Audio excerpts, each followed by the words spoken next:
সদস্য ছাত্ৰ সন্থা tribal belt and land protection committee আৰু আদিবাসী ছাত্ৰ সন্থাৰ উদ্যোগত আজি যি 2 ঘণ্টীয়া অৱস্থান ধৰ্মঘট দিল্লী তিনিআলিত যি কাৰ্যসূচী ৰূপায়ণ কৰিছোঁ।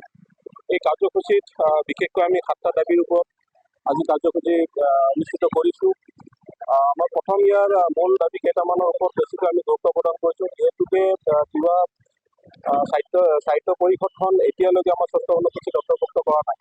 আমি বিচাৰোঁ যে অতি সোনকালে অসম চৰকাৰ আৰু ভাৰত চৰকাৰৰ লগত যি আলোচনা ইতিমধ্যে কৰিছে, এই আলোচনা যাতে অতি শীঘ্ৰে ৰূপায়ণ কৰিবৰ কাৰণে আমি আজি এই অৱস্থান ধৰ্মঘটৰ জৰিয়তে আমি চৰকাৰক দাবী জনাইছোঁ। দ্বিতীয় কথাটো হ'ল যিটো কাৰ্বি আংলঙত যিটো জলবিদ্যুৎ প্ৰকল্প যি স্থাপন কৰিব ওলাইছে, সেইটো আমি সদস্য ছাত্ৰ সন্থাৰ লগতে আমাৰ আজি দুয়োটা যি সংগঠন উদ্যোগত আজি যি অৱস্থান ধৰ্মঘট পালন কৰিছোঁ, আমি এই সংগঠনকেইটাই এই পশ্চিম কাৰ্বি আংলঙত যি জলবিদ্যুৎ প্ৰকল্প যি স্থাপন কৰিব বিচাৰিছে, আমি সম্পূৰ্ণ বিৰোধ কৰিছোঁ। ইয়াত যিহেতু এই উত্তৰ পাৰত যিখিনি অঞ্চল ইয়াত যিখিনি পৰিৱেশৰ যিটো আশংকা আছে, যিটো আমাৰ ক্ষতি হ'বৰ কাৰণে, আৰু ইয়াত প্ৰায় মানুহখিনি কৃষিৰ ওপৰতো তাৰ পৰা যিটো পানী নামি আহিব, ইয়াত কৃষি ক্ষেত্ৰতো বৰ প্ৰভাৱ পৰিব বুলি আমাৰ আশংকা প্ৰকাশ হৈছে।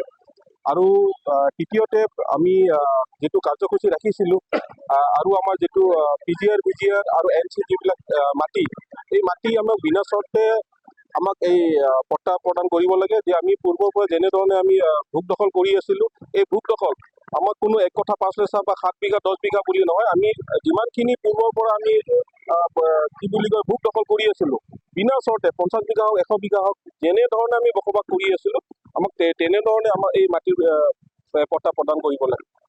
এইকেইটাৰ ওপৰতে আমি বিশেষকৈ আমি আজি কাৰ্যসূচীটো আমি ৰূপায়ণ কৰিছোঁ। কিন্তু আৰু এটা কথা ক'ব লাগিব, যিহেতু তিৱা সাহিত্য পৰিষদৰ যিটো 6 মাহ যিটো কাৰ্যকাল, সেইটো ইতিমধ্যে উকলি গৈছে। কিন্তু আমি যি 113খন যি ৰাজগাঁও আছে, এই 113খন ৰাজগাঁও আমি অতি সোনকালে যিটো জৰীপ, এই জৰীপ কৰি পেলাই আৰু এই 113খন গাঁও কোন ৰেভিনিউ গাঁৱত আমাৰ অন্তৰ্ভুক্ত হ'ব, এইসমূহ অতি সোনকালে তিৱা সাহিত্য পৰিষদৰ যিখিনি মেম্বাৰ আছে বা অন্যান্য যিখিনি কাৰ্যবাহী সদস্য আছে, এইসকলক আমি আজি এই সভাখনৰ জৰিয়তে আহ্বান কৰিছোঁ যে অতি সোনকালে জৰীপ কৰি বা 113খন যি ৰাজগাঁও, সেইখিনিক অন্তৰ্ভুক্ত কৰি পেলাই সাহিত্য পৰিষদৰ নিৰ্বাচিত অতি সোনকালে অনুষ্ঠিত কৰিব লাগে।